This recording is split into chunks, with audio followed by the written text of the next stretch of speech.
There's many different sides to Jay-Z. There's Jay-Z, the drug dealer turned rapper, Jay-Z, the entrepreneur, and of course, Jay-Z, the elevator punching bag. But not that many people know just how dark the street side of Jay-Z got. I want to tell you about a little known altercation between a preteen Jay-Z and his older brother, which may make you think twice about the millionaire mogul. But to understand this, we've got to start at the beginning of Jay's story. Anybody that's listened to a Jay-Z song will know he had a bit of a hard time growing up. He can't go a single song without shouting out the rough Marcy projects where he grew up. Marcy was a notorious Brooklyn project that was well known in the 80s and 90s for being an absolute haven of crack cocaine and violence, referenced in many hit rap songs. The Marcy projects were immortalized in pretty much every Jay-Z project ever released, as this delightful Chappelle Show sketch, The World Series of Dice.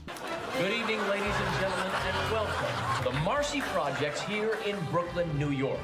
Why are we here? To buy weed?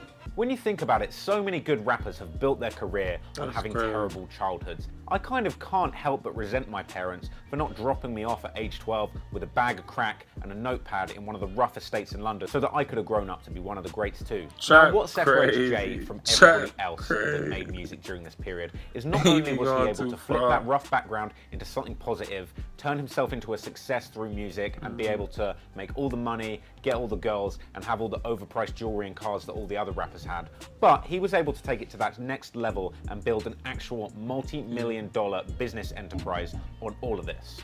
I've always admired Jay-Z's business acumen, and he's been basically able to turn himself into a billionaire, making hundreds of millions of dollars in many different industries beyond music. Fashion, alcohol, and sports management. He's basically like Bill Gates, if Bill Gates wore Rocawear jeans and occasionally stabbed some of his executives. Jay-Z's an interesting case because throughout his entire career, and despite basically being a billionaire, he still tours and consistently puts out music when he is too rich to have to do any of this shit.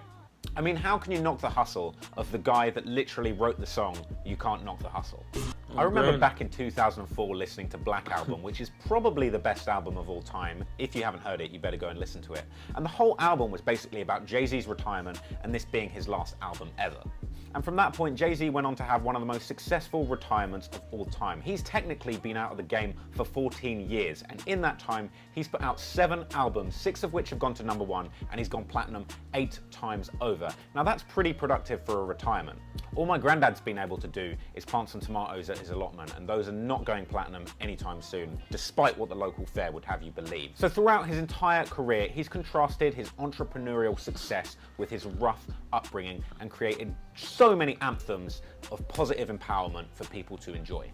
However, there's a few stories from Jay-Z's past that he specifically shied away from in interviews, specifically those stories that are a little bit more violent from his past.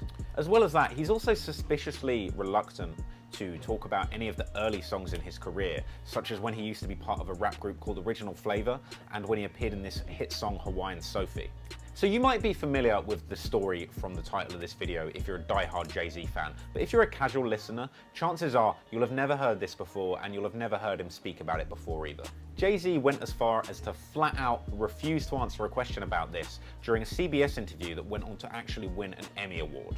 I personally find this a really interesting fact because it does make you wonder, is Jay really reluctant to talk about this because it's simply too painful for him to recall? Or is it possible that he wants to try and talk up his gangster past, and it might be the case that the fact is simply just not as interesting as the myth surrounding it? The story goes that when Jay-Z was 12 years old, he shot his crack-addicted older brother Eric, who was 16 at the time, shot him in the shoulder for stealing a 2-finger ring that a girl had bought for Jay. Now this all went down when Jay was 12 years old, and the age of 12 is really important because this was around the time that Jay's father, Adonis Reeves, actually left the family, the same year that Jay had actually gotten into drug peddling. So of the few accounts that I've been able to find online about this story, what I was able to find out was that actually Jay-Z's 2 sisters and another girl who gave him the ring were actually present at the time that he shot his brother. And it also said that the reason why he did this was partly because a lot of things has gone missing from the family recently, and they believed Eric was stealing from all of the members of the family to try and feed his drug habit. It was during the year that Jay's father had left the family, and one of the accounts said that the reason Jay did this, especially in front of his family, is because he wanted them to feel like he was protecting them. There's pretty much only one song where Jay does speak about this, and it's the song You Must Love Me. Saw the devil in your eyes, high off more than weed, confused, I just closed my young eyes and squeezed. What a sound, opened my eyes just in time to see you stumble into the ground. In one account relating to this story, Jay said that he thought that he was going to jail forever and that at this moment his life was over. Interestingly, Jay-Z does go on to admit that this was the only time that he ever shot somebody. And also, there's not a lot of information out there about his brother Eric, who is still alive and who is pictured with Jay-Z and Beyonce in a few different occasions online. Although Jay-Z is very reluctant to talk about this story, there's a lot of accounts where he's very willing to talk about an occasion that he was shot at. He says that he was shot at 3 times from an assailant that was only 6 feet away, so I can only assume that the assassin forgot his glasses that day. Now, in the article where Jay talks about this, he makes a really creepy comment. It's an old Vibe magazine article from about 1996 where he's talking about being shot at and he's talking about shooting his brother. In that article, the interviewer asks him if he's ever killed anybody, and he says that if he had ever killed anybody, he wouldn't tell anyone, which is just a little bit creepy. So in the same breath of not admitting that he shot anybody but his brother, he also wants to add that mystery that he maybe could have killed someone. Yeah, but I don't like that neither though. I don't like when people be like how he said if I did, I wouldn't have told you. You know what I'm saying? Just to sound cool, just say no. You see what I'm saying? So even if I did kill somebody, you don't even think I did. I'll just say no. Because I'm doubling down on you not saying, oh, but no. You know, that's what a real nigga would say no. You know what I'm saying? But I'm just saying.